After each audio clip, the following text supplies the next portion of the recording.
여러분 안녕하십니까? 헬로티비 뉴스입니다. 더불어민주당 이재명 대표가 총선을 2달가량 앞두고 총선 승리에 대한 의지를 내비쳤습니다. 이 대표는 31일 국회에서 연 신년 기자회견에서 윤석열 정권의 독단과 무능으로 대한민국이 무너지고 있다며 민생 경제, 전쟁, 저출생, 민주주의의 위기다라고 현 정권에 대해 강한 비판을 내놨습니다. 그러면서 이 대표는 이번 총선에서 반드시 승리해 윤석열 정부가 불러온 국정위기를 극복하겠다며 지지를 호소했습니다. 한편 같은 날 오후 이재명 대표는 현 지역구인 인천 계양을 후보 자격으로 더불어민주당 공천 면접에 참여하기도 했습니다.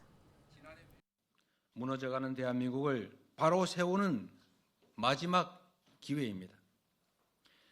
4월 총선은 우리 국민이 힘겹게 이루어온 민생과 민주주의, 평화를 다시 일으켜 세우고 지속 가능한 대한민국을 다시 만드는 날이 되어야 합니다.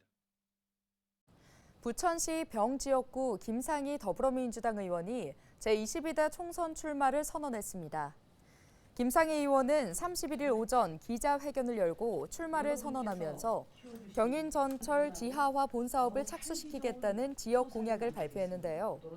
이와 함께 원도심 정비 사업에 속도를 내는 한편 문화, 체육, 돌봄 시설 등을 확충하고 제2 경인선과 신고로선을 비롯한 GTX-D 노선 등 광역철도 사업을 신속하게 추진하겠다고 강조했습니다.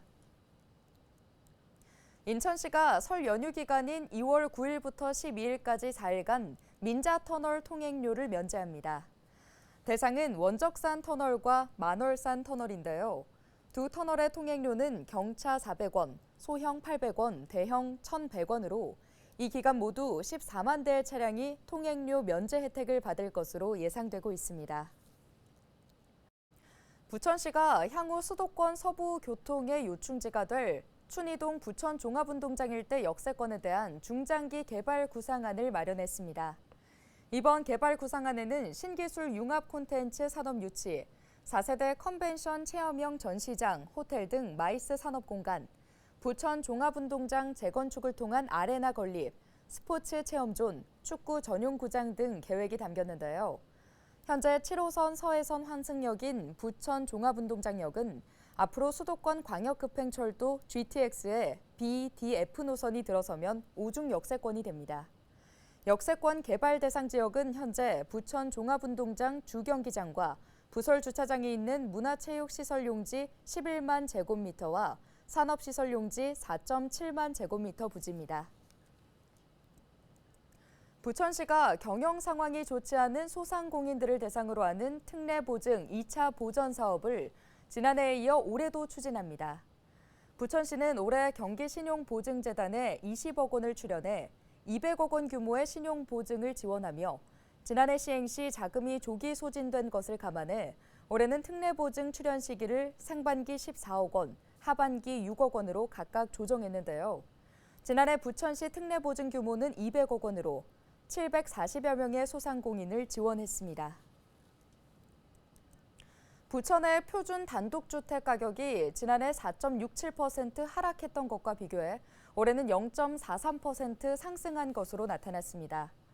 전국 평균 표준 단독주택 공시가격은 0.57% 상승했으며 서울은 1.17%, 경기 1.05%, 인천 0.58% 오른 것으로 나타났고 부천시 표준 주택가격 상승률은 전국 평균, 수도권 평균보다는 낮은 것으로 조사됐습니다.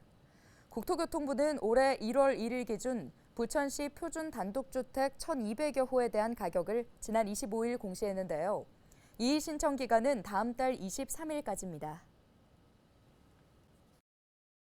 계양구 아이사랑꿈터 6호점이 31일부터 운영을 시작합니다. 아이사랑꿈터는 5세 이하 영유아가 부모와 함께 놀이 체험학습을 즐길 수 있는 공동 육아 돌봄 공간인데요. 이번에 문을 연 6호점은 계양일동 행정복지센터 2층에 조성됐으며 이용 시간은 화요일부터 토요일 오전 10시부터 오후 6시까지입니다. 이용료는 2시간에 1,000원입니다.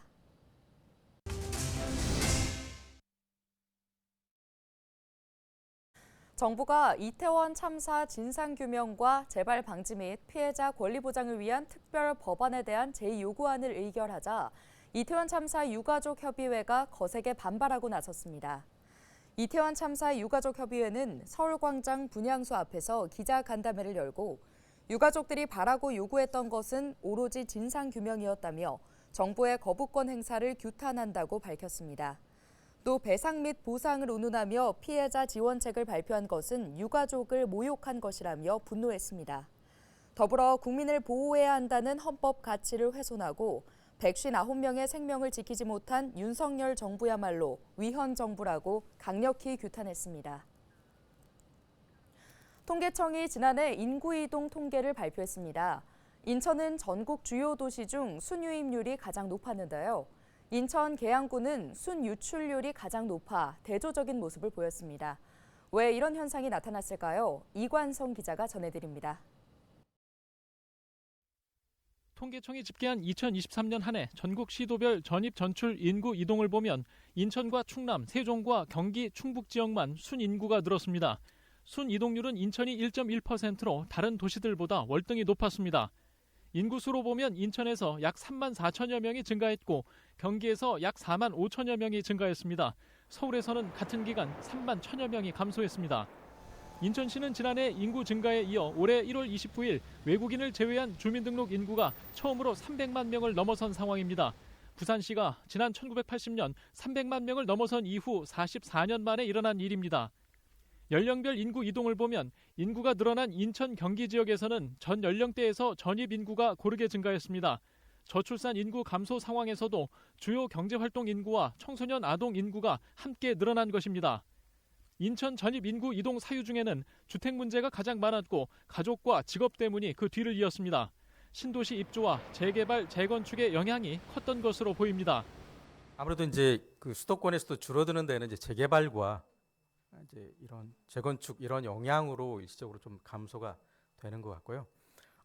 상대적으로 늘어난 데는 이제 뭐 신도시가 된다든지 아니면 재개발, 재건축 이후에 다시 유입되는 영향들이 좀 있는 것으로 보고 있습니다. 전국 시도 중 인구 순유입률이 가장 높았던 인천이지만 인천 계양구에서는 인구 순유출률이 전국에서 가장 높아 대조적인 모습을 보였습니다. 계양구는 지난해 마이너스 2.8%의 인구 순유출률을 보였고 남동구도 마이너스 2.5%를 기록해 인구 순유출률 전국 상위 네 번째였습니다. 헬로티비 뉴스 이관서입니다. 경기도가 민선 8기 대표 복지정책 중 하나인 누구나 돌봄을 부천과 포천 등 16개 시군에서 시작했다고 31일 밝혔습니다. 누구나 돌봄은 위기 상황에 놓인 모든 도민에게 돌봄 인건비 일부를 지원하는 사업인데요. 기본형과 확대형으로 나누어 진행됩니다. 기본형은 부천과 연천 등 9곳, 확대형은 포천과 시흥 등 6곳인데요. 기본형은 생활 돌봄과 동행 돌봄, 식사 지원 등 5개 분야 서비스를 제공합니다. 확대형은 기본형 5개 서비스에 재활과 심리 상담이 추가되는데요. 희망자는 읍면동 행정복지센터를 방문하거나 경기 민원 24를 통해 온라인으로 신청하면 됩니다. 서울시가 설을 앞두고 건설 현장의 공사 대금과 임금 체불에 대한 특별 점검을 시행합니다. 점검 대상은 서울시 발주 건설공사 중 체불 취약 현장으로 선정된 10곳인데요. 점검은 노무사와 변호사 등 전문가로 구성된 특별 점검반이 건설 현장을 직접 방문해 공사 대금과 임금 지급 이행 실태를 점검합니다. 또 대금이 체불되지 않도록 근로계약서와 건설기계 임대차 계약 적정 여부 등을 확인할 예정입니다. 공사 현장에서 돈을 받지 못한 근로자는 서울시 하도급 부조리 신고센터로 문의하면 도움을 받을 수 있습니다. 인천시가 2월 1일부터 소상공인 경영 안정과 지역경제 활성화를 위해 소상공인 저금리 정책자금 융자 사업을 실시합니다. 올해 인천시 소상공인 시장 진흥 자금은 상하반기 각 25억 원씩 모두 50억 원으로 점포 시설 개선이나 운영 자금을 지원합니다. 다만 연체나 체납 중인 사업자와 신용보증재단의 보증을 이용 중인 업체, 사치, 향락 등 제한업종은 지원 대상에서 제외됩니다. 소상공인 업체당 최대 5천만 원 범위 안에서 대출 지원합니다. 상환 기간은 4년이고 분기별 변동금리를 적용한 현 대출금리는 연 2.11%입니다.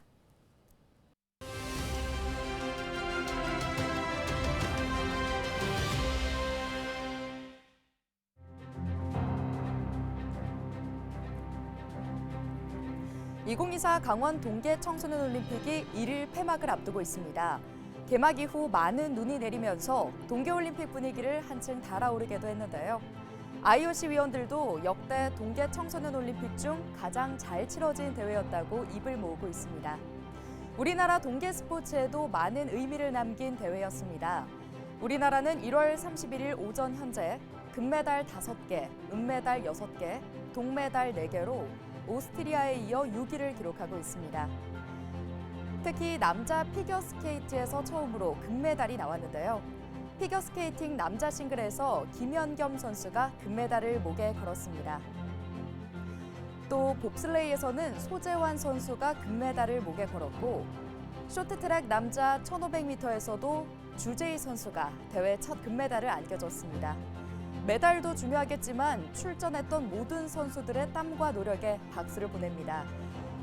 그리고 대회 운영을 위해 묵묵히 보이지 않는 곳에서 노력했던 자원봉사자. 무엇보다 많은 관심과 응원을 보내준 국민들에게도 박수를 보냅니다. 데일리 브리핑이었습니다.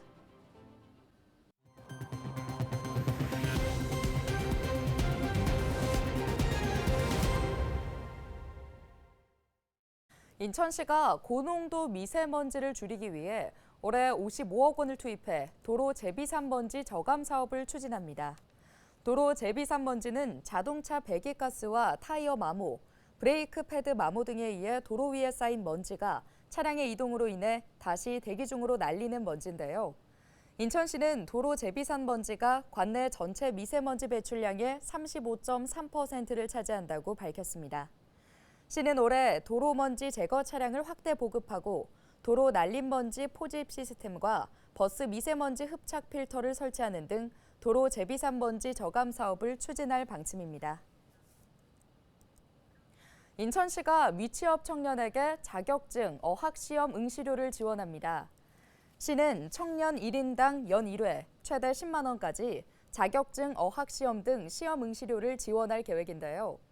지원 대상은 신청일 현재 주민등록상 인천시에 거주하는 만 18세에서 39세 미취업 청년입니다. 올해 지원 규모는 4,155명으로 신청은 2월 1일부터 11월 30일까지 인천 청년 포털을 통해 하면 됩니다. 지원금은 신청 서류를 접수한 다음 달 20일에 지급될 예정입니다. 김동연 경기도지사가 지난 30일 일본 아이치현 의회 의원단과 우호 협력 활성화 방안에 대해 논의했습니다. 의원단은 우호 교류 확대를 희망하는 서한을 김 도지사에게 전달했는데요. 김 도지사는 경기도와 아이치현은 산업 면에서 협력할 부분이 많다고 생각한다며 특히 청년 교류를 해보고 싶고 현에서 적절한 파트너를 정해주면 도 실무 책임자들과 논의하도록 하겠다고 말했습니다. 이에 대해 다카쿠와 도시나오 의원은 도요타 본사가 위치한 아이치현은 일본 제조업의 중심지라며 경기도와 청년 교류를 촉진해 나갔으면 좋겠다고 답했습니다. 경기도는 지난 2015년 아이치현과 우호 협력 업무 협약을 체결한 후 경제와 문화 등 다양한 분야에서 협력 사업을 추진해 왔습니다. 인천시가 설 명절을 맞아 다음 달 9일까지 농산물 수급 안정 대책을 추진합니다. 시는 남촌 삼산 농산물 도매시장에 대해 사과, 배 등 9개 품목 공급량을 지난해보다 10% 이상 확대할 계획인데요. 또 소비자의 구매 편의를 위해 정기 휴무일인 2월 4일에도 정상 영업을 하고 도매시장 영업시간을 평소보다 2시간 연장해 오후 5시까지 운영할 방침입니다. 오늘 준비한 소식은 여기까지입니다. 함께해 주신 여러분 고맙습니다.